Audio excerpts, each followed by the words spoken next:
Well, we can look forward to another scorcher tomorrow as temperatures... Power companies throughout the South are bracing for high AC use as families try to keep ahead of It's not called the Sun Belt for nothing, as there's no end in sight to the record high temperatures gripping the South. In other news today, rising energy costs. It's bad news for homeowners facing a long, hot summer. When it comes to maintaining the comfort level you desire in your home, as well as the cost of that comfort level, you need all the protection from the sun you can get. and a Radiant Barrier provides the most cost-effective protection for your home.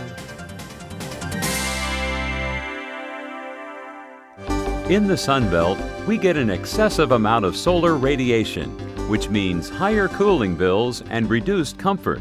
As the sun's rays strike the roof of a house, the surface temperatures increase, sometimes reaching 160 to 190 degrees. The heat conducts through the roofing materials and is re-radiated by the underside of the roof decking and trusses to the ceiling below. To reduce this unwanted heat gain into the house, a layer of mass insulation is placed at the ceiling to resist the heat flow. However, the roof's high radiation rate penetrates the surface of the insulation, lowering its performance. This heat eventually conducts through the ceiling.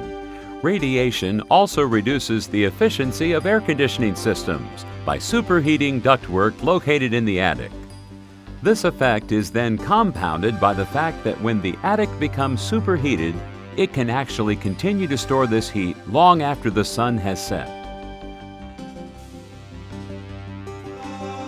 Well, prior to having a radiant barrier installed in my home, the attic temperature was in excess of 140 degrees in the dead heat of the summertime. In the summertime, you just can't even get in the attic. It's so hot. About 10 years ago, we remodeled our home and built a second story onto it. And we got a special an extra air conditioner for that area, and it didn't cool it down. It was very warm. And I mean, it would heat up in the early part of the day or in the afternoon around 2 o'clock and wouldn't cool down maybe until 10 or 11 at night. Living in the South, in the Sun Belt, air conditioning is going to be your biggest expense during the summer. You can literally see your electric bill jump over $100 in the summertime. Fortunately, there is a brighter strategy to deal with this problem. Stopping the heat at the roof before it can build up in the attic is a better solution, and nothing accomplishes this better than a radiant heat barrier.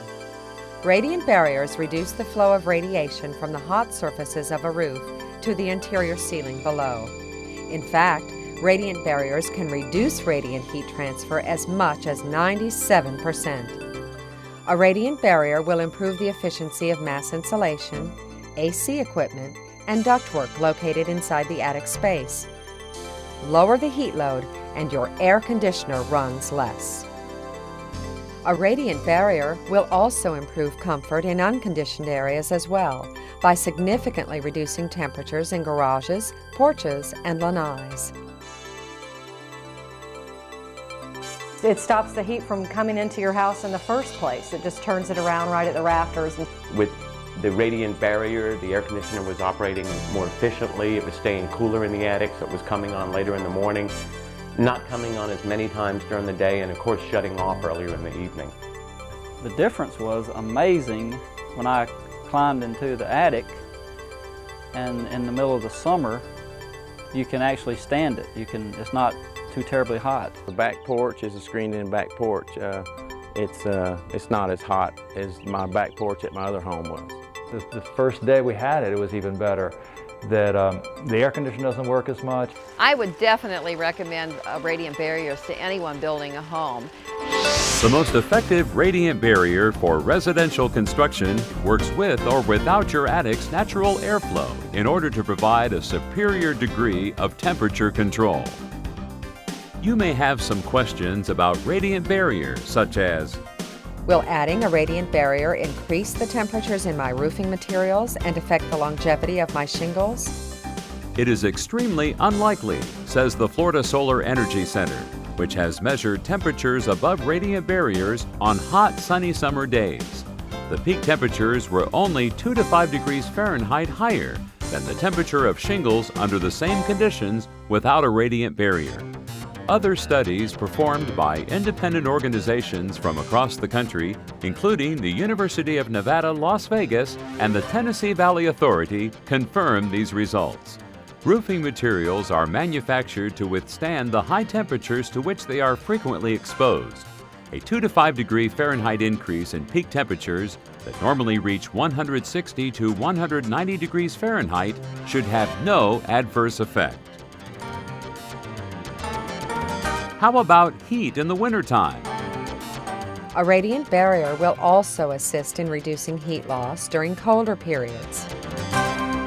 How do radiant barriers compare to other energy-efficient upgrades? 3 homes in the Sun Belt were tested using various energy-efficient upgrades. Of all the products tested in the 3 homes, radiant foil barriers had the most cost-effective impact on energy savings.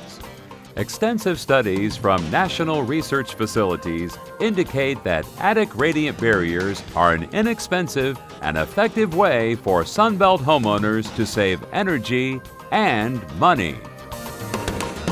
When I'm talking with people that are buying a new home, I always find that they're interested in energy efficiency. And one of the things that I stress because of their interest is the radiant barrier.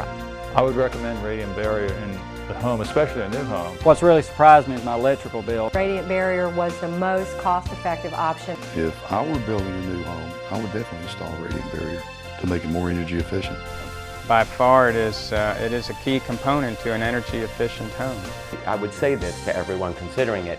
When you pull in your driveway, when you come home, or you pull in a parking lot, if there's a shady spot, you don't think twice.